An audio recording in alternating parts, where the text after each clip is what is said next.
ancestors, then you're miseducated. I don't care how many degrees you have.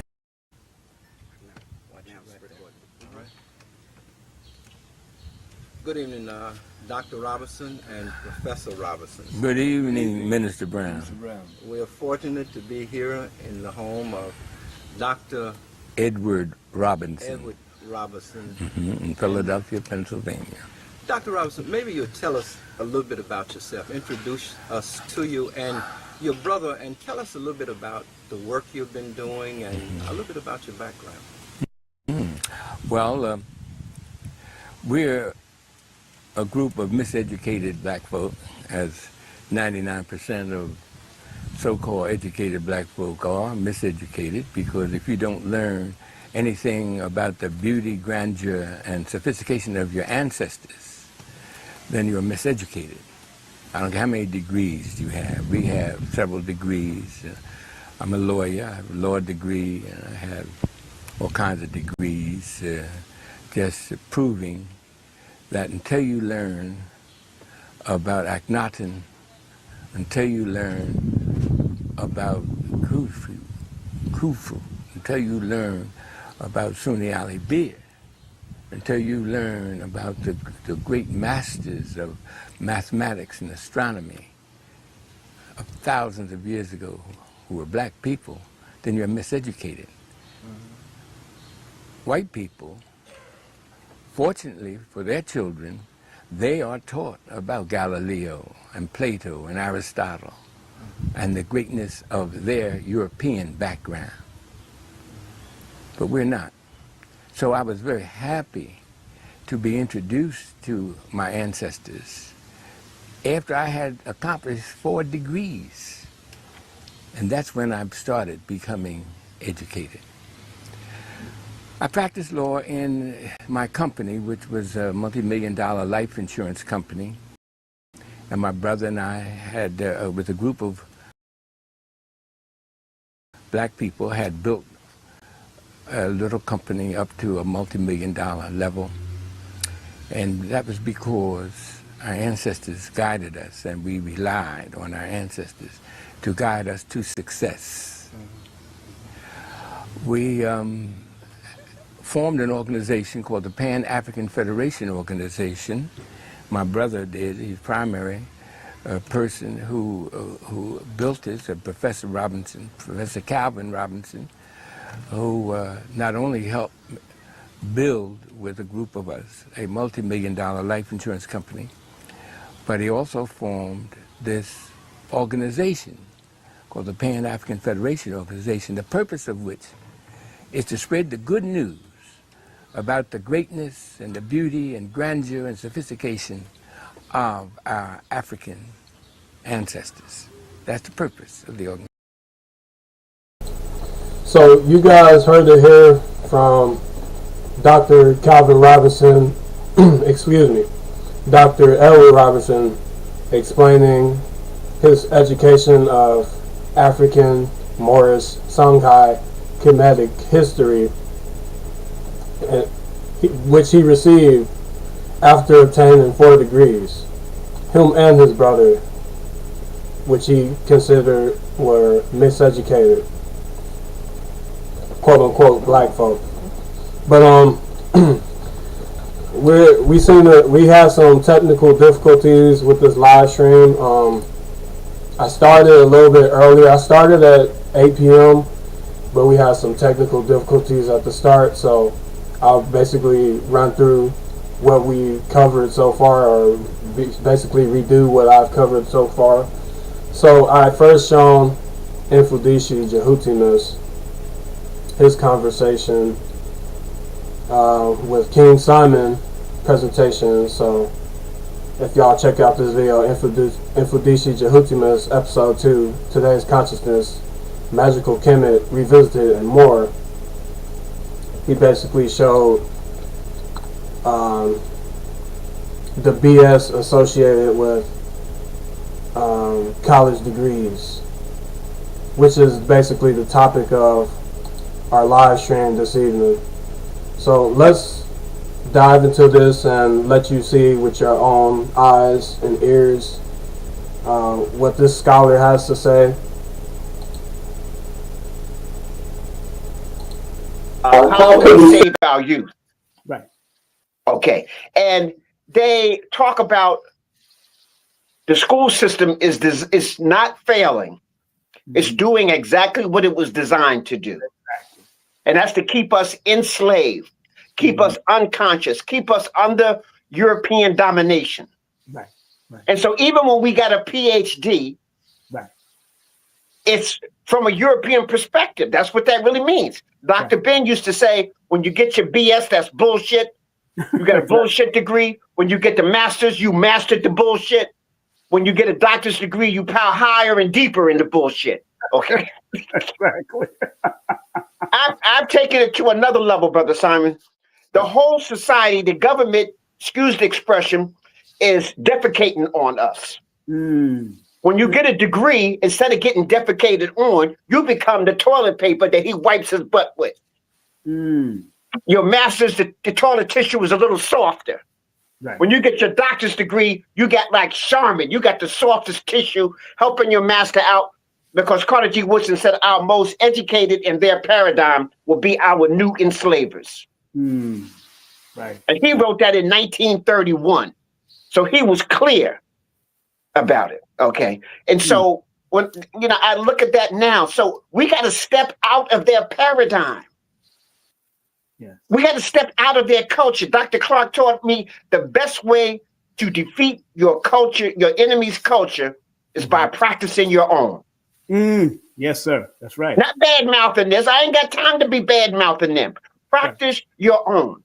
Now, in this cultural war that they're talking about, how do we capture our youth? What this brother did, he went around to all the major cities in America, and he found out who were the most dynamic teachers in terms of teaching Black people. Right. And so he would get like a group of 10. He would go to Chicago, Detroit, New York, New Orleans, Los Angeles. He went all the way around the country, and he gave them a cultural test, brother. Right. A dual cultural test, a European cultural test and an African cultural test. And brother, almost in every city, all of the scholars got an A, sometimes 100 on the European test, and almost everybody failed. Didn't do good, Simon. Got an F They failed. on African culture. Wow. So if culture is our medicine and our best teachers don't really know African culture, then this is just semantics. We're just going wonk, wonk, wonk, wonk, wonk, wonk to the kids. Right. And they're not, because they can't see themselves. They're not proud about their culture. Right. Right.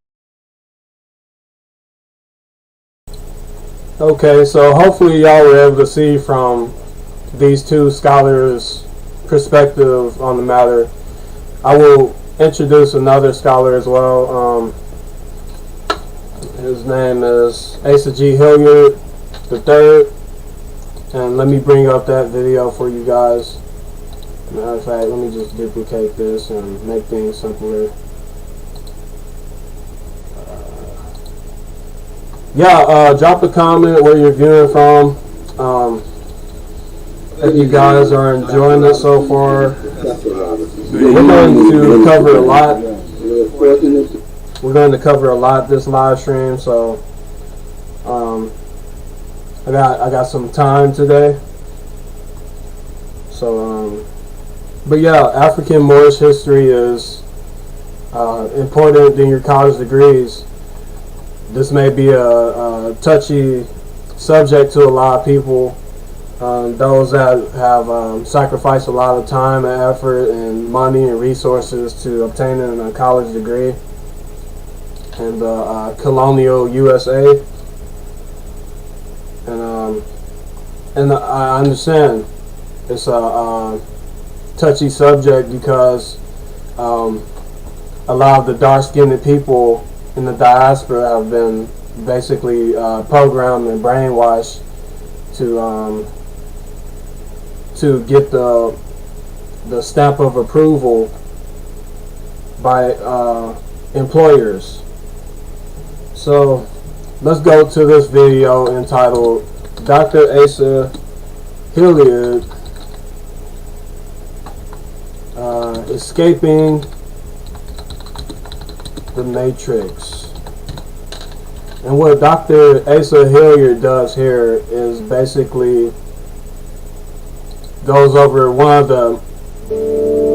a very important uneducated scholar who did his own personal research in finding history about the dark-skinned, swarthy people and tying their history and contributions into Europe and also into Africa by way of his travels and his deep research, even though he wasn't in the public school system. He did his own independent research as opposed to trying to obtain a PhD or college degrees in particular.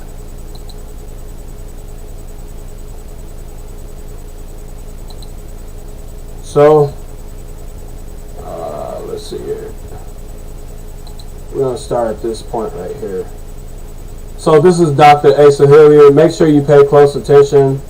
I got 2 points in this video that I want to cover. So as you can see here on the screen, it has African-Moors and European royalty, 7th century AD and beyond. But there's actual Moorish history prior to the 7th century. He has McRitchie, Joe Rogers, Ivan Van Sertima, Ronoko Rossini, and more.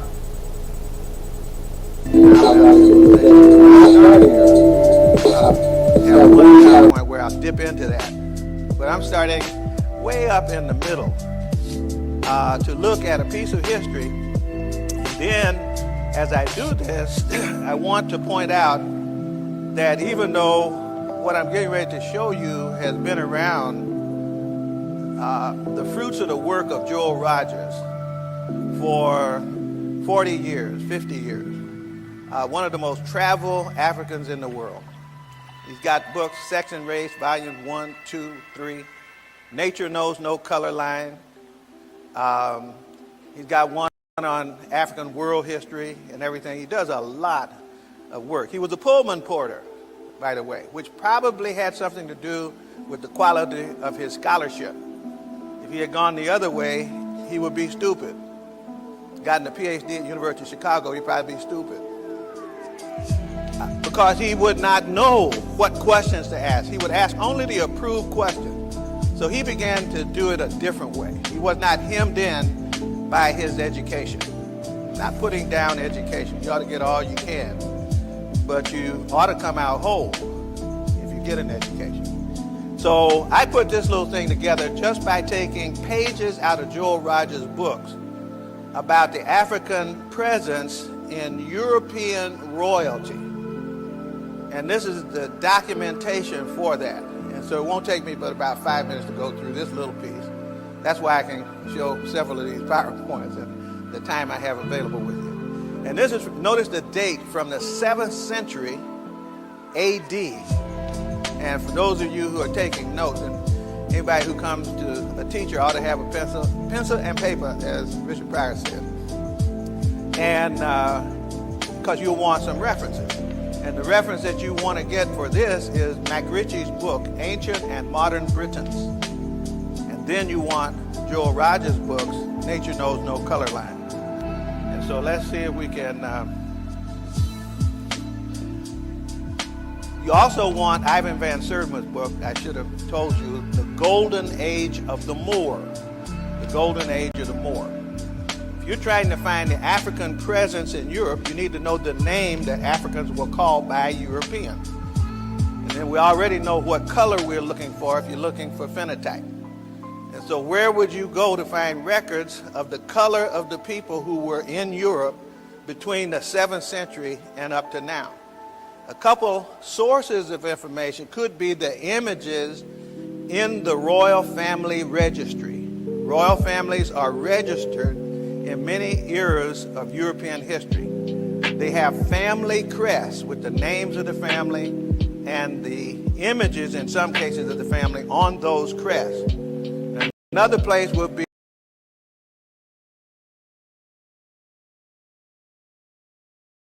to the language. Sometimes the language tells you in the language, and what Joel Rogers did was combine the language and the images and what he knew about history and the time to locate African people in the history of Europe. And so these are some of the images that he came up with. These are Moors.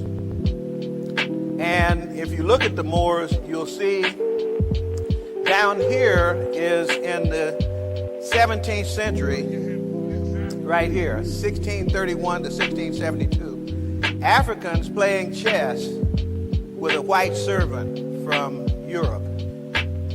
Africans playing chess with a white servant from Europe. They're up there in Spain and in Portugal. Why? Because from the 7th century up until 1492, Moors dominated southern Europe. They dominated Spain and Portugal, but they spilled over into Germany, Scandinavia, France, and all those other places too, and left their tracks in the records. And here are some of the family crests that Joel Rogers found. Negroes in coats of arms of noble families. Deliberately didn't pick anybody who was just up there on a short vacation.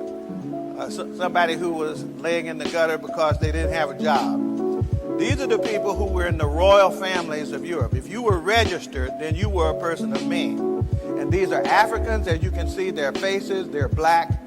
And if you look here, this is Moorish son of the Moor. In other words, the name is Moor. My wife's name is Morrison, son of the Moor. And my brother's name is Maurice, Little Moor. Somebody say, I got to get out the way. Little Moor. So here are all these names. That's the language, and the names contain in them references to the Moorish people who were present in Europe, and the images in the register contain the faces of the Moors. Now, what made a Pullman porter think to go and collect over 500 of these images out of the registers of France, Germany, England, Scotland, Spain, Portugal, and so forth to document the presence over the course of hundreds of years? Again, from the 7th century, that's the time when you pick it up from this Scotchman who writes about Africans on ships who sail from Africa into Scandinavia and then intermarried into the royal family. So some of the names that we think are Irish names, for example, like Mac Ritchie, are actually names of African families that married into Irish families. And these are, if you can, it's too small, I think, for those way back in the back, but almost every name up here that has a black face also has some version of the name Moor. Moorian, Mauri, Morian, Morier, Moorbird, Moormont, Morin, Moringer, Morini, Morici, Moriana, Mori. So who was it that was freed up enough in the mind to know to go look for these things that had those kind of commonalities, other than a Pullman porter who hadn't been to school? Thank God.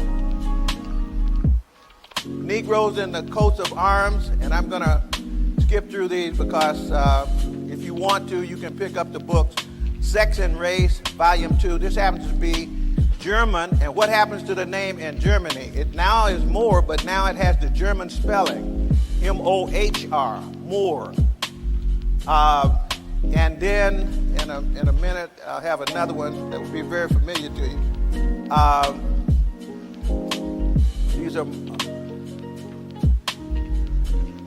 These are German again.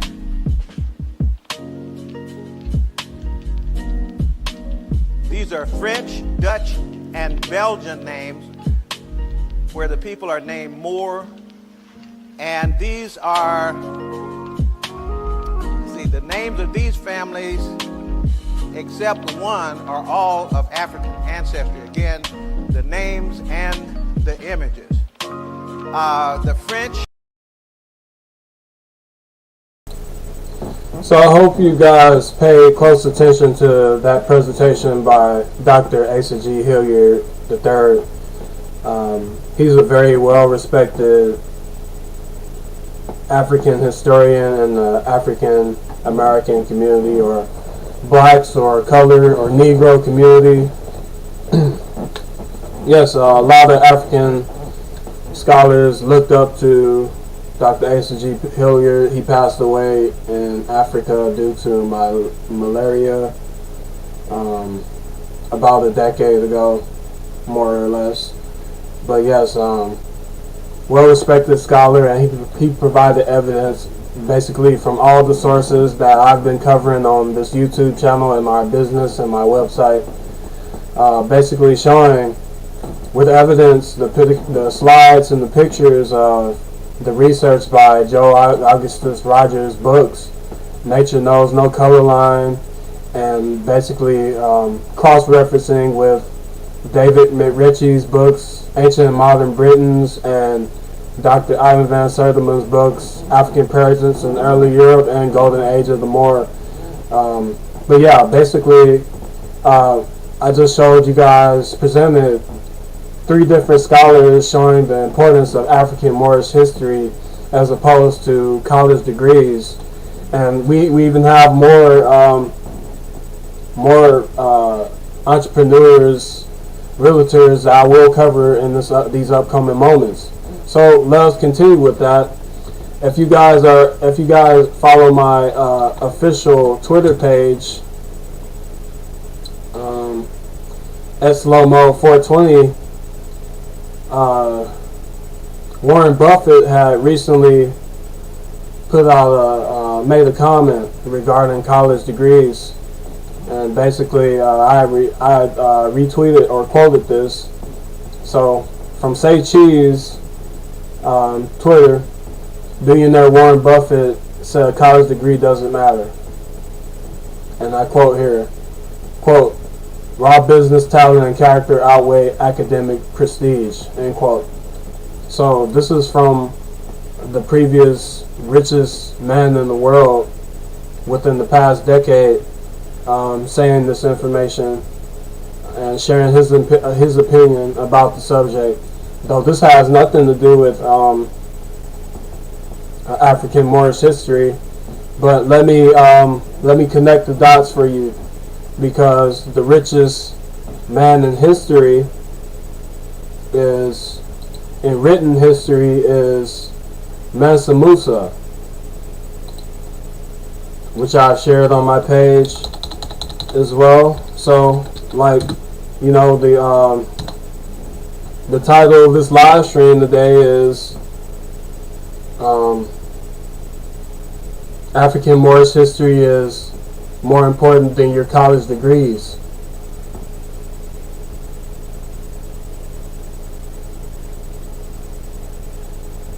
Let me get this tweet for you guys. I had multiple quotes on Ratchet.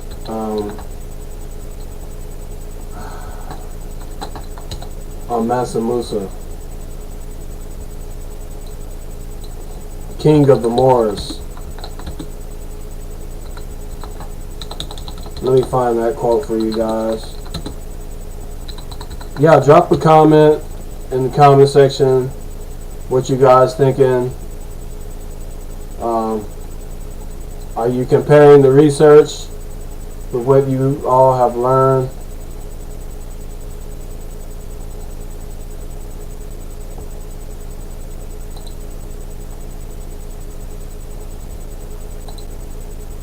I wonder if my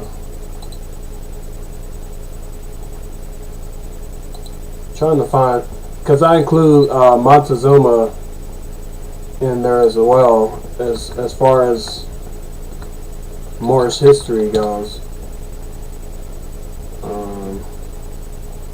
It was Montezuma and Mansa Musa. but for some reason I can't find both of them together. Possibly Twitter be deleting tweets as well. I shared it recently within a couple of weeks ago. Let's see if this, okay, here we go, I believe.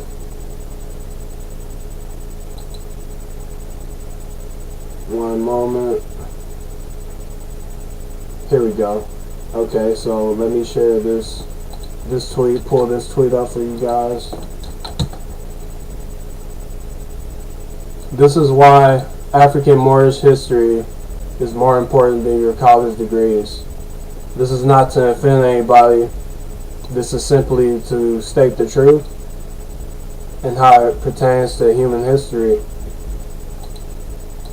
So I wonder if this will show the whole thread.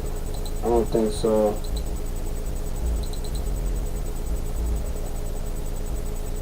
So I'm going to have to show bits and pieces of it since I'm not logged in. I wonder if I can show this tab over here. Let's see if I can do that.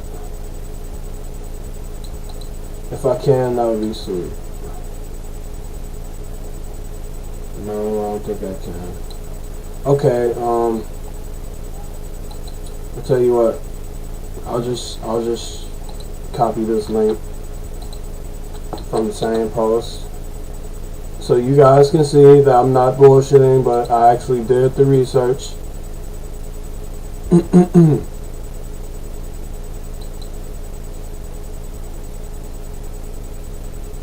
I wonder if the audio from that ASAR Hillier is messed up because I had my mic on while the video was playing. But if you see here, in comparison to what, hang on, Control Shift 2. Can I reopen that window? No, I can't. Alright, I want to make the comparison between Warren Buffett and Mansa Musa.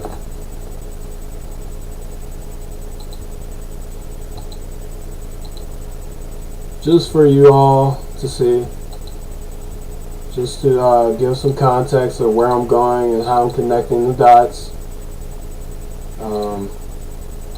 Yeah, so we're gonna put Warren Buffett right here, and we have this right here of this tweet that I posted onto another thread. So this tweet from Warren Buffett, billionaire Warren Buffett, said that college degree doesn't matter. Quote, raw business, talent, and character outweigh academic prestige, right? So the richest man in history, Mansa Musa, this was the African-Moorish king of Mali, known as King of the Moors, Mansa Musa, according to Dr. Ivan Van Sertima. Now this is from the book African Presence in Early Europe, page 172, where he shows this map, this ancient map from I forgot what book this was or what manuscript this was from, but the great African king Mansa Musa, king of medieval Mali, but also popularly known as quote unquote King of the Moors. This map is taken from the European Gallia of the 1600s. This African ruled in the 1300s. The Empire of Mali was larger than all the states of Western Europe combined. It dwarfed the quote-unquote Holy Roman Empire. So this shows you the significance of African-Moorish history. Of course, you know, going off of what Warren Buffett was quoted saying, that doesn't really connect to African-Moorish history, but it is some importance to the topic at hand, which is basically African-Moorish history more important than your college degrees. So this is a very significant point in human understanding. And if you come here from a tweet that I made on the same post of Mansa Musa being the king of the Moors from Dr. Ivan van Sertima's book, African Presence in Early Europe. I say here, the Europeans called Montezuma II king of the Aztecs, a quote-unquote Moorish king during the 1500s. Dark-skinned, swarthy king. Then they punk ass tried to cover it up with Indian, quote-unquote. So, I'm giving some context. This note, I don't know if I can access this. Oh, I can. Thank goodness. Okay. So thank you that I'm not on the phone, because I wouldn't be able to basically examine this for you guys, and I can't even zoom into it. So this is the best that I could do. But if you guys read here, this is from the Peabody Museum of American Archaeology, Standard Headdress, page 6. And we have here, on the folio 472 of this ancient document, is cataloged with other objects and featherwork contained, quote-unquote, in chest number 9, and it is described as, quote-unquote, a Moorish hat of beautiful, long, luxurious green and gold-hued feathers, bedecked above with white, red, and blue feathers and gold rosettes and ornaments. In front of the forehead, it has a beak of pure gold, end quote. The term Moorish, as here applied, can scarcely be regarded as the deceptive one, inasmuch as, quote-unquote, Montezuma, the king of Tezmician in Mexico, end quote, is subsequently designated as, quote-unquote, a Moorish king in the same inventory of 1596. See page 9. It is interesting to note that gradual changes that occur in the wording of the subsequent periodical official registrations of this quote-unquote Moorish hat. In 1613, its description was faithfully reproduced. In 1621, the word Indian was substituted for Moorish. With the single alteration, the original text was again transcribed in 1730. Okay, so I'm just giving some context of why African-Moorish history is more important than your college degrees, because your degrees, your colleges will not connect the dots. They will not connect the African Americans, the blacks, etc. with Aztec, Olmec, Mayan history, as well as the European Moors and the Moors in Africa as well. The Moorish history of the Moroccans, the Mauritanians, and their connection all throughout the Eastern Hemisphere. So, yes, here's just some context of the Moorish hat that they were describing. Of course, you've probably seen this headdress in various movies, games, media. This is a depiction of Montezuma II. As you can see, he has dark, swarthy skin. There's another book by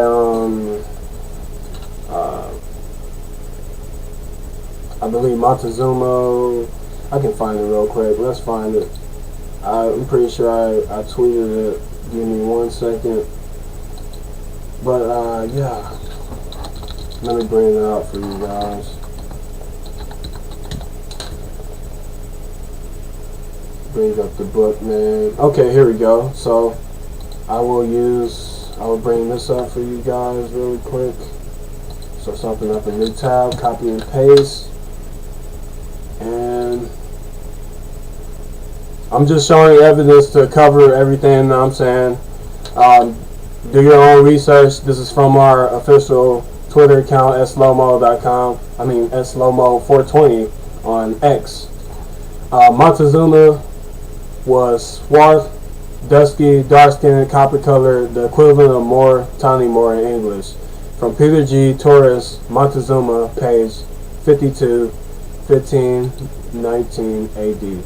So this is out of this book right here, Montezuma, Warlord of the Month. of the Aztecs, and this is page 52. So this is Hernan Cortez' description of Moctezuma. Now this description is taken from earlier sources, but it says here, he was at this time about 4 years old. His person was tall and thin, but not ill-made. His hair, which was black and straight, was not very long. To wear it short was considered unbecoming persons of rank. His beard was thin. His complexion somewhat paler than is often found in his dusty or rather copper-colored race. So his rather copper-colored race, he was paler than his rather copper-colored race. Copper is considered swarthy, dark-skinned, reduced according to ancient and modern Britons. So let me bring up ancient and modern Britons as it allows me to without signing in.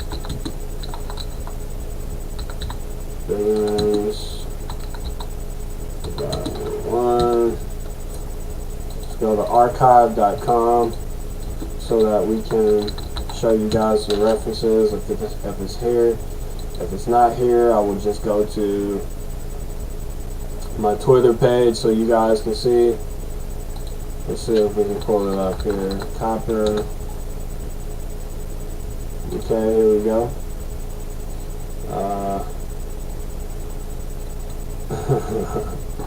So as you can see, page 13 of Ancient and Modern Britons by David McRitchie in the I guess the chapter or a part of the book, quote unquote, Red Indian Theory.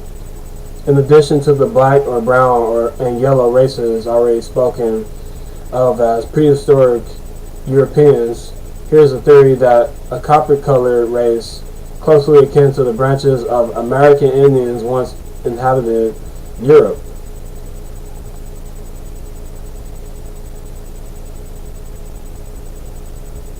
And we just have more information. We have a lot of information here, but I'm trying to find the here's some more information regarding the redo. Let me find that word for you guys. So we got copper color here from David McRitchie and how it ties into the Moors. But let me find Redo. I believe that's how you spell it. Yeah, here you go. So here you go. So this is page 57. He says here, Mr. Scheme includes the terms ban and fin, white, CR, and dub, black, bird, and redo. I don't know how you really pronounce that. Redo. Leaf, gray, glass, green, also gray, grum, blue, breech, or Brit, speckled, among quote-unquote the names of the primary colors which enter into the composition of both names, persons, and places. To these may be added dun, brown, which word is indeed no other than dun and tawny, and also bude, yellow.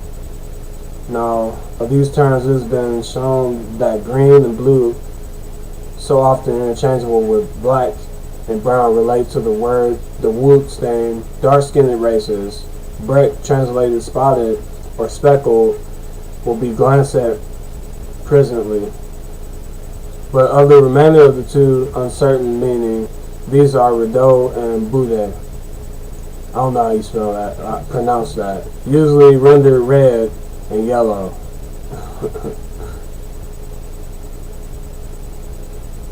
So, as a matter of fact, I find that one who knows Gaelic intimately, both as spoken and as a written language, translate redo as tawny in at least one instance.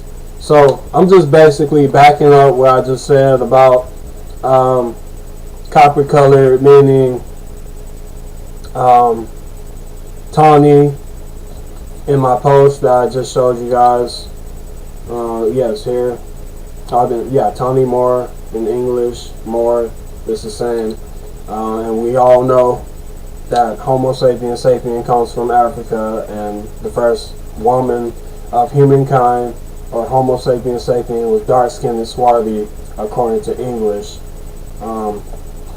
Since we're speaking in English, and since I'm communicating in English language, what we call dark-skinned, according to English etymology, would be Moor. And lighter complexions of dark skin would be tawny Moor in English, since we're communicating in English, since we're understanding, perceiving, etc. in English. So basically, that's the evidence to back that up. And yeah, that was just the connection between Warren Buffett, Mansa Musa, the king of Moors, and Montezuma II, a Moorish king in the Americas before Columbus sailed to the Americas. So that's just my evidence, and let's get on the topic here. As many of you know, the president of the United States of the year 2025 AD, Donald Trump, basically within the past few days, has said that the professional, the nursing degrees are no longer considered professional degrees, according to the one big, beautiful bill that he passed, the act.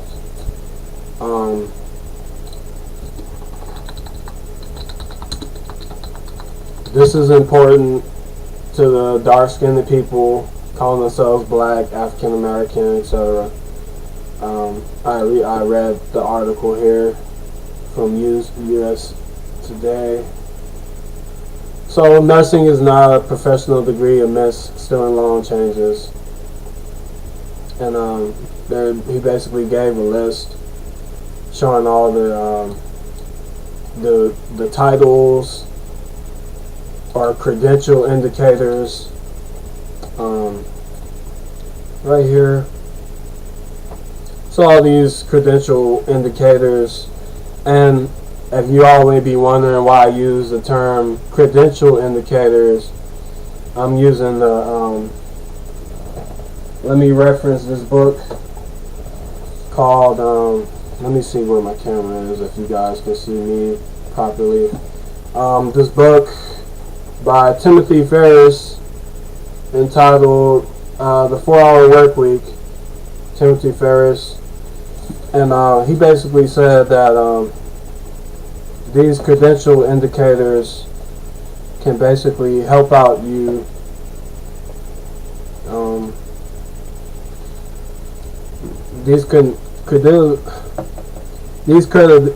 excuse me, I'm getting tongue-tied. I need some water.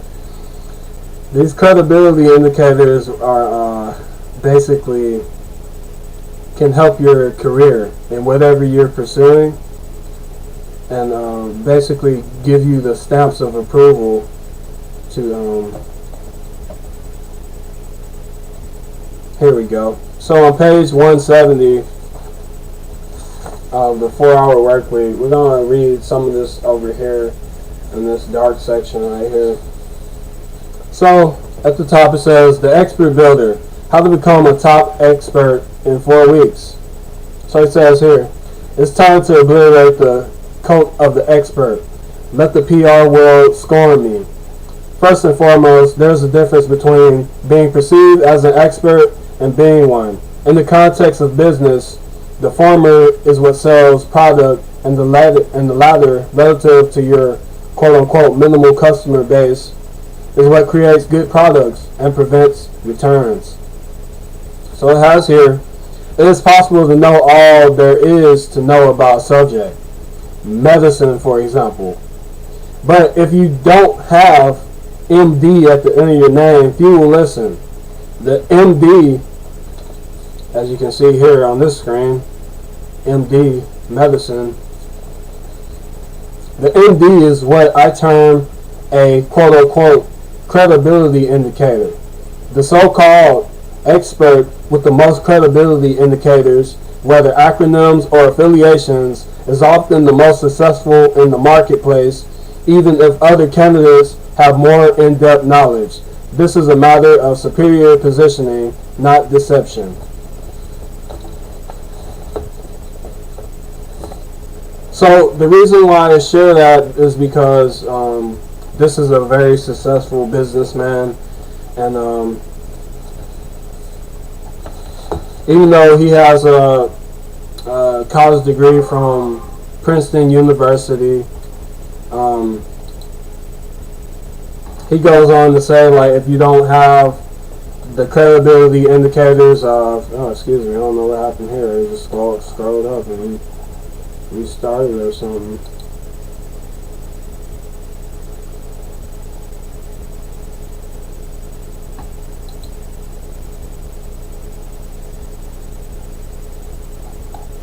Oh, so basically, yes, he's basically saying, like, you can sign up for affiliations or whatever to get more.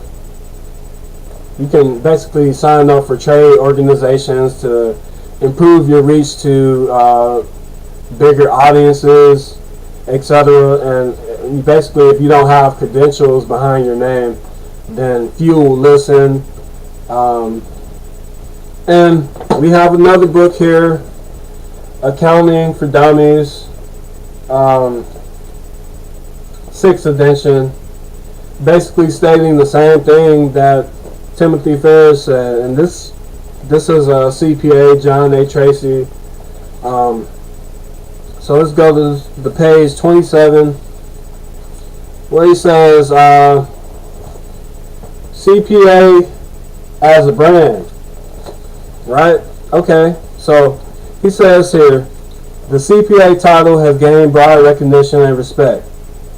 When I mention to people that I am a CPA, I don't have to explain what a CPA is. It's generally understood. Now, I certainly don't mean to sound critical here, but the truth of the matter is that accountants don't have the status and recognition without CPA after their names.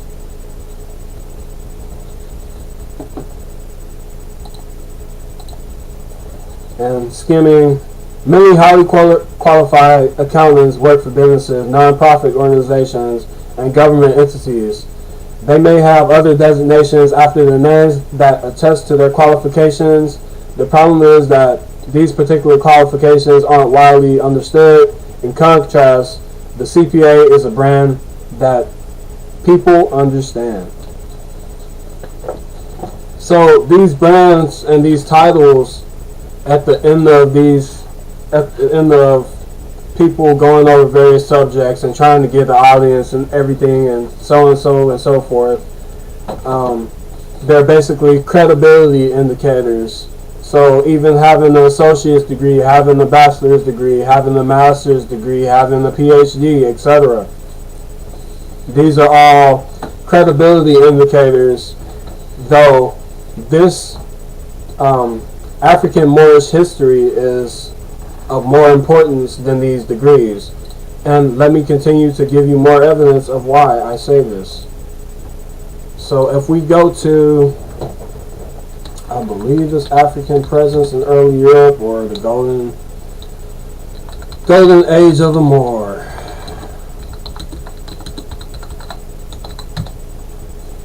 We got multiple books here. I can't sign in at the moment. Hopefully it lets me do this without asking to borrow.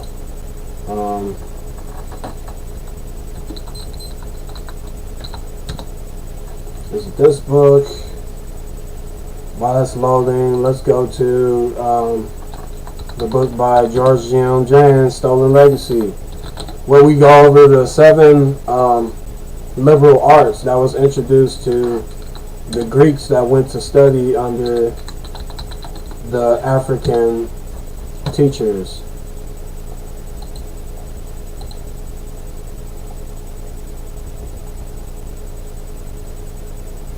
I don't know if it was this book. I don't know if it was this one or African presence in early Europe.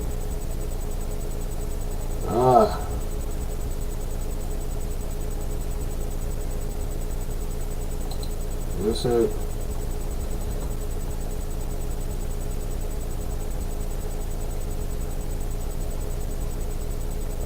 I'll tell you what. Well, I'll say the first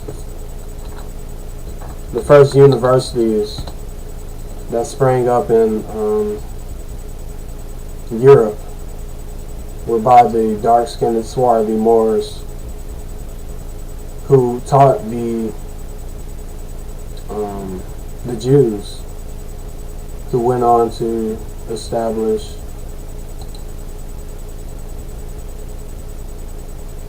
here we go. So on Golden Age of the Moor, page 10.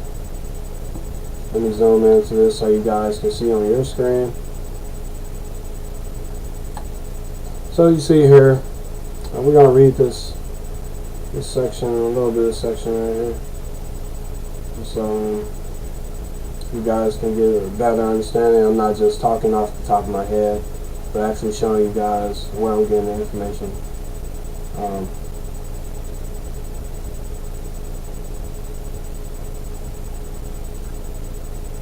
Let's start here. I'll actually read all through these paragraphs. So, Bologna, Salerno, and Paris make extensive use of Moorish scientific treatises. The translations from the Arabic provided links between Spain, Portugal, France, Italy, and England. Alfonso X promoted Moorish erudition at every opportunity. The first university of Christian Spain was founded at Valencia by Alfonso VIII in the 13th century, and the teachers employed were the Muslims and the Jews. Nearly all major universities in Europe sprung up around the same time, beginning in the second half of the 12th century, right up through the 13th, a span of about 150 years, a period which coincides with the flowering of Moorish science and the establishment of centers in Europe to translate Moorish treatises from Arabic into Latin.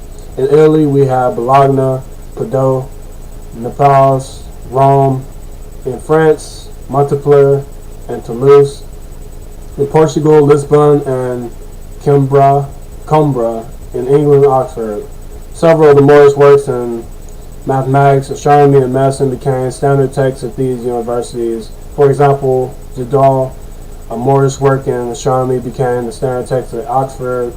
Frederick II founded a university at Naples in 1224, and there he established a curriculum which emphasized Moorish scholarship. Under him, all theological studies ceased at Italian universities, and Moorish medicine and law became the major disciplines. So, it doesn't look like I can borrow Stolen Legacy by George G.M. James. So let's go to full text. Let's see if one. Alright, so let's believe it's this book that he mentions, the 7-level arts.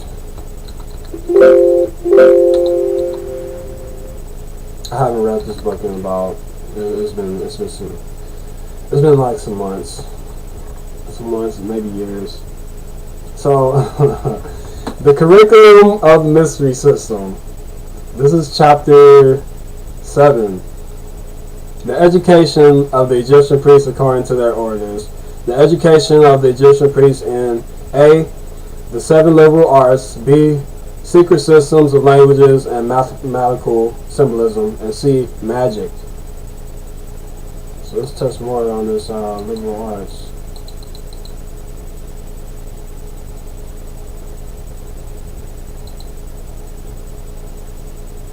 So where are we at? This is chapter 3. Yeah, I don't have the physical copy of the book, unfortunately. So I'll start from here. According to Pitchman, the Egyptian mysteries had 3 grades of students. 1, the mortals, i.e. probationary students who were, let me zoom in, this is hard to look at. Alright, hold on, where I'm at. Okay, here we go. Let me highlight this. It's hard to look at.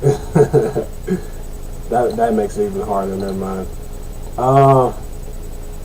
Probationary students who were being instructed but who have not yet experienced the inner vision. 2. The intelligences, i.e. those who have attained the inner vision and have received mind or nous. And 3. The creators or sons of light who have become identified with or united with the light, i.e. true spiritual consciousness. W. Marsham Adams in the book of the Masters has described those grades as the equivalents of initiation, illumination, and perfection. For years, they underwent disciplinary intellectual exercises and bodily asceticism with intervals of tests and ordeals to determine their fitness to proceed to the more serious, solemn, and awful process of actual initiation. Their education consisted not only in the cultivation of the 10 virtues, which were made a condition to the eternal happiness, but also to the 7 liberal arts, which were intended to liberate the soul. There was an admission to the greater mysteries where the esoteric philosophy was taught to those who had demonstrated their proficiency. Ancient Mysteries, C.H. Val, page 24 through 25. Grammar, rhetoric, and logic were disciplines of moral nature by means of which the irrational tendencies of human being were purged away, and he was trained to become a living witness of the divine logos. Geometry and arithmetic were sciences of transcendental space and numeration, the comprehension of which provided the key not only to the problems of one's being, but also to those of physical ones, which are so baffling today owing to our use of the inductive methods. Astronomy dealt with the knowledge and distribution of latent forces in men and the destiny of individual races and nations. Music or harmony meant the living practice of philosophy, i.e. the adjustment of human life into harmony with God.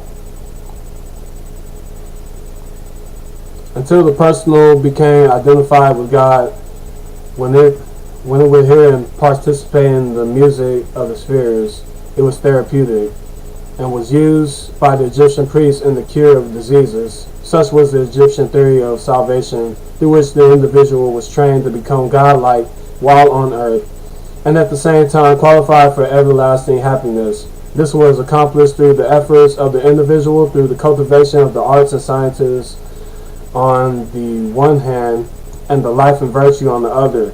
There was no mediator between man and his salvation, as we find in the Christian theory. Reference will again be made to these subjects as part of the curriculum of the Egyptian mystery system. So now that we outlined the Egyptian theory of salvation and its purpose, let us examine Greek philosophy and its purpose in order to discover whether there's an agreement between the two systems or not. And then, if you guys continue reading this book, he basically continues to show, compare and contrast between what the Greeks learned from the Africans, and this is before, of course, before the Europes that took place. The university took place or were created in Europe. Pythagoras, I believe, setting up the first university. I could be wrong, more or less, but the first Greek philosophers to set up their first university. So yes, so the history of the African-Moors goes back into Africa, and this is more important than your college degrees. This is what your college professors won't tell you about, and if they do tell you about it, it'll only be bits and pieces and it won't connect to African Americans or the blacks in the diaspora, they'll try and brainwash and program you to make you not realize that the history of the so-called blacks in the diaspora connects with the African-Moorish Songhai Kemetic history, as I've detailed and I've shown and proven in this live stream, and will continue to do so with our business as we uphold the teachings of Ma'at, or truth, justice, reciprocity, and harmonious balance, as far as the year 2025 AD. So I've already showed different scholars, from Dr. Infodici Jahutimes, referencing Dr. Yosef Ben Yakinen, his teacher, Dr. Edward Robertson, Dr. Asa G. Hilliard, referencing Joe Augustus Rogers, an independent researcher, Robert Kiyosaki. I got Robert Kiyosaki here. Wrong book. But damn. So in Rich Dad Poor Dad's book, that's one person I forgot to cover, along with these wealthy entrepreneurs and realtors, etc., successful businessmen, stockholders, etc. Robert Kiyosaki wrote a book called what was his first book? He wrote a book to basically raise eyebrows, because Robert Kiyosaki's poor dad was a PhD, and he didn't follow the path of his poor dad, because his poor dad ended up dying broke or poor, and as opposed to his rich dad, which became wealthy or rich. Kiyosaki wrote a book. I can't think of the name. Let's try to search for the name. Here's his first book. Here's his first book. I can't think of it off the top of my head. Okay, this is the book. If you want to be rich and happy, don't go to school. This is the book that he references in his Rich Dad Poor Dad. That it raised eyebrows from, I believe, his his mentor. He was basically trying to get approval from his mentor or publisher to put this book out and raise eyebrows, etc. in the early 1990s. And basically, you got all these rich guys. Got these rich guys: Warren Buffett, Tim Ferriss, Robert Kiyosaki. Let's look up Tim Ferriss.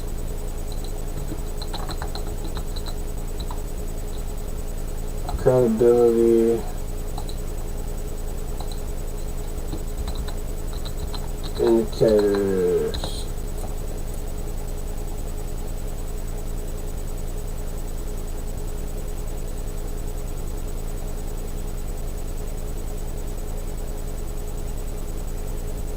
Well, I don't have it pulled up here. I guess we can go to goodreads.com. Somebody quoted it from his book. So if you see here, here's a picture of Tim Ferriss. His quote: "It is possible to know all there is to know about a subject, medicine for example, but if you don't have an MD at the end of your name, few will listen." This is what I basically covered earlier in this live stream. The MD is what I term a credibility indicator. So we went over this earlier in the live stream. Oh man, I think this live stream is over an hour now. Well, yeah, I told you guys this was a lot to cover in this live stream, so I'm just basically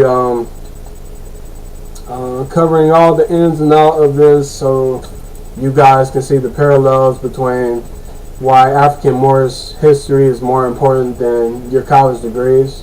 And I'm just basically providing the evidence, and there's more evidence. You know, we've covered so much already. So, without further ado, let's continue down the list, because it's a lot to cover. And let me go ahead and we're gonna go to another doctor by the name of, you may have heard me mention his name a lot, Dr. Infludici Jehutimus. No, not Dr. Infludici. Not Infludici Jehutimus, Dr. Muada Ashby.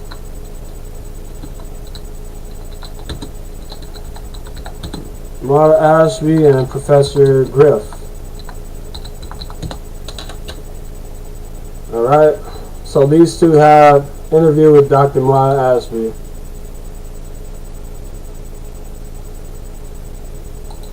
Excuse me while I find the exact moment of when he says this information. Eventually, they're probably YouTube probably will try to eliminate the transcript thing.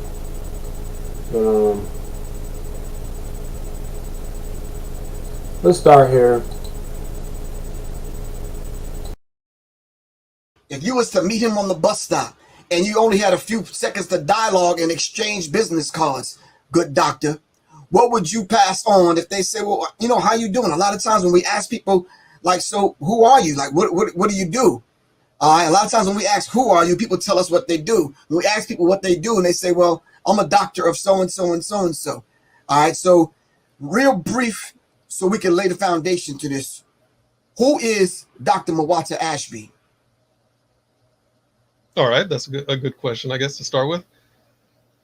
Dr. Muada Ashby is foremost a spiritualist, secondly, a philosopher, and next, shall we say, a professor, teacher. But all those are titles of the world. Muada Ashby is really an ASAR, and ASAR is the soul. It's our universal soul, our spirit being.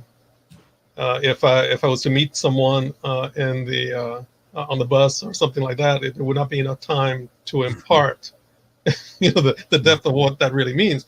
But I would hope that my countenance, my energy, my feeling would impart something higher that they could maybe say, at least take away.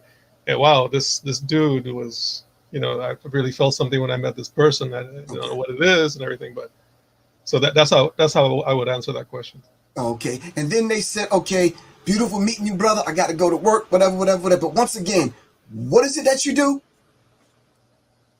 A philosopher, a researcher of Kemetic philosophy and wisdom, history, Kemetic yoga, and what I would do though after that brief statement, I would give them a flyer or a card and tell them to come to our class. That's the next thing that needs to be done, because this, like I say, it's not enough time. Our philosophy has to be developed, has to be cultivated, and so that's how I would answer that question. And if the young brother or the bio, all right, this brother. So, just to get some more context on this again, I want to repeat and show you this clip again to get some more context. Go to Serious Minds Professor Griff interview with Dr. Muada Ashby and watch the whole stream if you can. Take a snippet of this URL, but please do feel free to watch this video. And as you can see, the humbleness of Dr. Muada Ashby and his same philosophy intertwines with the previous scholars that I've shown. Dr. Asa G. Hilliard, Dr. Calvin and Edward Robinson, Dr. Mfudishi Jahutimes. And basically I want to repeat and show you guys this clip again to show the humbleness that he understands that these titles of the world, of the realm of time and space, are not as important as individuals claim them to be. So let's go over this again. If you was to meet him on the bus stop and you only had a few seconds to dialogue and exchange business cards, good doctor, what would you pass on if they say, well, you know, how you doing? A lot of times when we ask people, like, so who are you? Like, what do you do? A lot of times when we ask, who are you? People tell us what they do. When we ask people what they do, and they say, well, I'm a doctor of so-and-so and so-and-so. All right, so real brief, so we can lay the foundation to this. Who is Dr. Mawata Ashby? All right, that's a good question, I guess, to start with. Dr. Mawata Ashby is foremost a spiritualist, secondly, a philosopher, and next, shall we say, a professor, teacher. But all those are titles of the world. Mawata Ashby is really an ASAR, and ASAR is the soul. It's our universal soul, our spirit being. If I was to meet someone in the on the bus or something like that, it would not be enough time to impart, the depth of what that really means. But I would hope that my countenance, my energy, my feeling would impart something higher that they could maybe say, at least take away. Wow, this dude was, I really felt something when I met this person. I don't know what it is and everything, but so that's how I would answer that question. Okay, and then they said, okay, beautiful meeting you. Okay, so I basically just gave you guys 4 different scholars. All have doctorate titles. Basically, I've shown 5 doctors on these various clips. If you go through our live stream from start to finish, all of these guys are saying the same thing. Basically, I'm saying, but I don't have the title or credibility indicator of doctor. Now, all of these men have studied African-Moorish history, and this clearly shows you all the importance of African-Moorish history. These men here have written literature with research and dedicated their lives to African-Moorish Songhai Kemetic history and its importance, as opposed to just your quote-unquote college degrees. And and we also have, if those of you are just concerned about money and finance, we also have Robert Kiyosaki, we have Timothy Ferris, and we have Warren Buffett saying the same thing. Different skin complexion, don't really study African-Moorish history, but possibly they do, but they're not sharing it, as opposed to these doctors and scholars, Mawata Ashby, Asa G. Hilliard, Calvin and Edward Robinson, and Mfudishi Jahutimes. But this is just the tip of the iceberg of the information that I presented. So, yes. Also, let's go to another doctor or PhD that I stumbled across by the name of Tidika Ma'at Killa Manjuro. I just discovered this author not too long ago. I ran across his Facebook page. Hopefully I can access it. Yes, I can. So this doctor or PhD said something I didn't agree with, which is to be expected. you're not gonna agree with everybody. Hopefully it allows me to. I get this looking like it's asking me to sign in.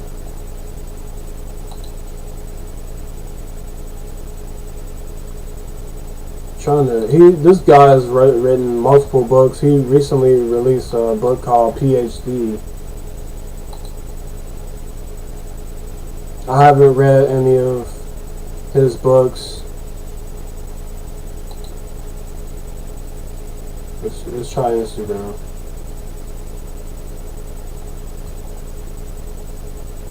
But this doctor was seeing a video of a Moor getting arrested, or a black man getting arrested, calling himself a Moor, and there was a police officer, and him not understanding Moorish history and how it applies, and you know, the origin of Homo sapiens sapien. See, a lot of the Moors of Moorish Science Temple of America and these Moorish groups, the ancient free Moorish right groups, etc. Now, they're not going into the etymology of the English word Moor. They're not tracing it back to Greek and Roman words and definitions of it meaning dark-skinned or dark complexion, or swarthy, which is a later term. But as far as skin complexion, they're only tracing it back to Moabite, the biblical Moabite, and Asiatics, quote unquote, etc. But we all have the understanding that Homo sapiens sapien, or modern human, comes from the continent of Africa. So this scholar here, Tadika Mo'ed Kilimanjaro, I'm trying to go to his post where he was commenting on let me see if I can bring it up here. I'm new to using this software, so bear with me. I will get better in the future as our channel continue to grow, as our audience continue to grow, as my experience continues to grow. But yes, I'm just trying to find the comment that he had made that I disagree with.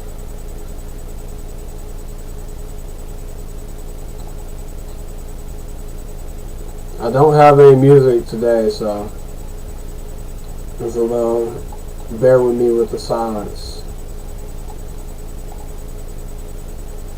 Okay, where's that? Here we go. So let me see if I can share this link on this screen.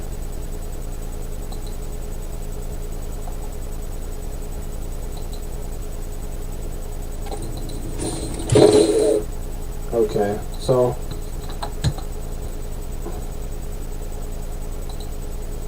here we go. This is a post that Tadika Mo'ed Kilimanjaro had shared on his Facebook page. Lieutenant Cocker. Mr. President, Lieutenant? Yes. You're relevant. I need to see your license and proof of interest. If your name is irrelevant, so is mine, Sir, I officer. need to see your license and proof of interest. Are you conducting an Yes, investigation? sir, I am. I have you for speeding, 72 and a 55. It's I need to see your driver's speeding a license. crime. Yes, it is. I need to see your license and proof of interest, sir. Can you prove that I'm driving? Sir, I need to see your license and proof of interest. Am I driving? Yes, sir. No, I'm not. I'm traveling. I am going to continue to film. And it is not a crime for me to travel without a license. And proof of interest, sir. Which you may have. I'm giving you a lawful order. What you may have. What you may have is the opportunity to read. Whoa. This is assault. You broke my window. I did not consent. Oh, this is police brutality. I'm fixing Stop. to face This you. is police brutality. I'm fixing I to haven't face done you. anything.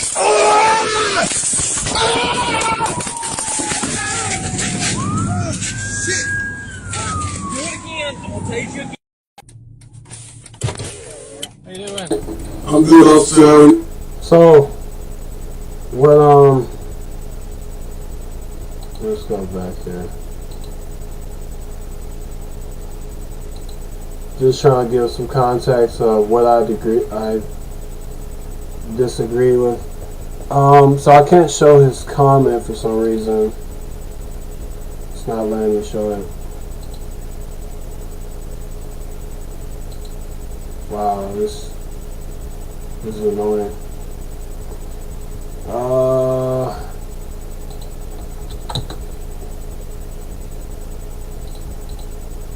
So he didn't make this comment right here where it says, okay, Moors, this guy did everything according to the sovereignty package that he bought from RV Bay Publications for $200. What did he do wrong, and why did the police still exercise forceful jurisdiction over him when this Moor clearly did what the Moorish manual told him to do? Okay, so that's not what Tadeka Ma'at Kilimanjaro said. This is what he said on this post. Stupid, talking about sovereignty. You are under the feet of these peoples, essentially defenseless and delusional. Admit it, and seriously get prepared to get out of here and from underneath them. Delusional, really dumb. Another quote-unquote Moor using failed silly European Confederate Christian sovereign citizen pseudo-legal mumbo-jumbo to get tased, handcuffed, and thrown out the car. Police, you were speeding. The black man says speeding was not a crime. Then the black man said, quote-unquote, can you prove that I am driving? No, I am not traveling, he said. So many black folk today are just out of their minds, crazy, walking around making a mess. That fool is luckily to be alive. Okay, so this is what this author has said. Author of the book, PhD, that he just released. I disagree with the statement, and this really shows his ignorance, because he says another quote-unquote Moor. So this man, Tadeka Ma'at Kilimanjaro, being a PhD, clearly didn't do his research. This man here, author of the book PhD, and Ma'at and Madunetr and other books, clearly didn't do his research on Moorish history, African-Moorish history. He said, using failed silly European Confederate Christian sovereign citizen pseudo-legal mumbo-jumbo. So if he actually knew about African history, he would understand that the phrase mumbo jumbo comes from is Africanisms that came from West Africa. But him being a PhD, he should know this. So sovereign citizen has nothing to do with the etymology of the word Moor. Basically what he's doing here by saying European Confederate Christian quote-unquote sovereign citizen pseudo-legal mumbo-jumbo is basically some just retorting nonsense promoted by counterintelligence operators and secret society members that are against African-Moorish history and science. They usually post these videos of Moors trying to getting pulled over by cops on YouTube, and shows them breaking their windows and showing them in court before a judge, etc.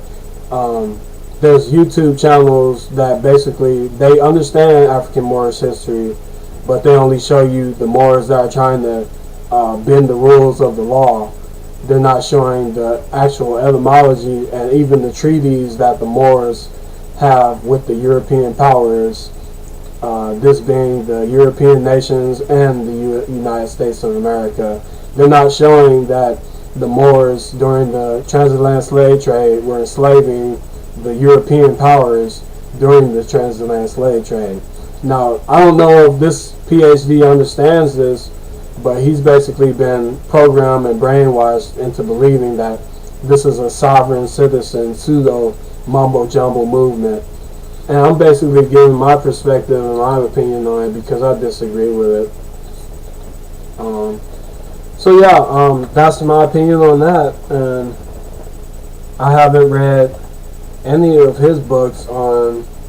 Of course, he has books written on African Kemetic, ancient Egyptian history, but I don't know if he understands the disconnect between the blacks in the diaspora and their disassociation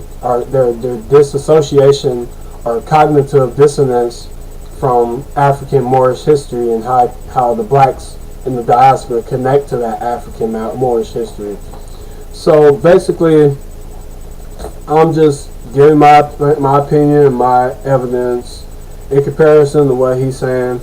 As you can see, if you go through this live stream, we cover a lot of information ranging from African-Moorish history and knowledge and wisdom through at least 5 scholars, 3 entrepreneurs, Tim Ferriss, well-renowned entrepreneurs, some of the richest people on the planet, etc. In comparison, and comparing that with college education, college degrees, etc. So yeah, I thank y'all for tuning in and checking out this content. Hopefully, the stream didn't break up too much throughout this stream, but hopefully it didn't break up too much throughout our live stream, and hopefully I gave y'all enough information so that you can do your own research and see for yourselves.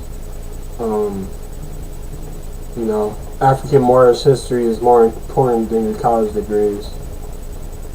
And to end on this, I'd just like to give you a personal story. About a couple years ago, I was dating, and this chick that I was talking to, or this woman or lady that I was talking to, she obtained various college degrees, and basically she did not study African-Moorish history and African-Moorish history connection to them educating, or the Africans educating the Greeks. I refer her to read the book Stolen Legacy by George G.M. James, basically showing that the Africans taught the Greeks what math they knew, and taught them the 7 liberal arts that are implemented in our schools today in the Western civilization and all over the world. And she didn't agree with me, and she even got emotional because I understand that, you know, the quote-unquote hard work and dedication that the blacks in the diaspora and even the Africans in the diaspora have been put into to receive college degrees, and them basically thinking these college degrees are more important than African-Moorish history, and you know, just chasing the dollar bill as opposed to real actual knowledge and historical significance into themselves. And basically she got offended by my words. So this isn't to offend those that have college degrees. This isn't to challenge those that have college degrees. This is simply stating that African-Moorish history is more important than your college degrees. Now, some may take offense to that, but as I said before, our channel is about ma'at, which is truth, justice, reciprocity, and harmonious balance. So we present the evidence and we lay the foundation for you guys to do your own research and compare and contrast with our research and evidence that we provide. So, as I said earlier in the live stream,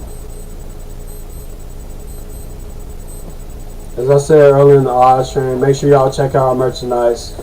I'm wearing our slow-moed forever and Forever and Ever t-shirt. The t-shirt link is in the description. Make sure you guys subscribe to our YouTube channel. Hit that subscribe button at the bottom of this video. Watch all our slow-mo portals. We have more slow-mo portals in the works.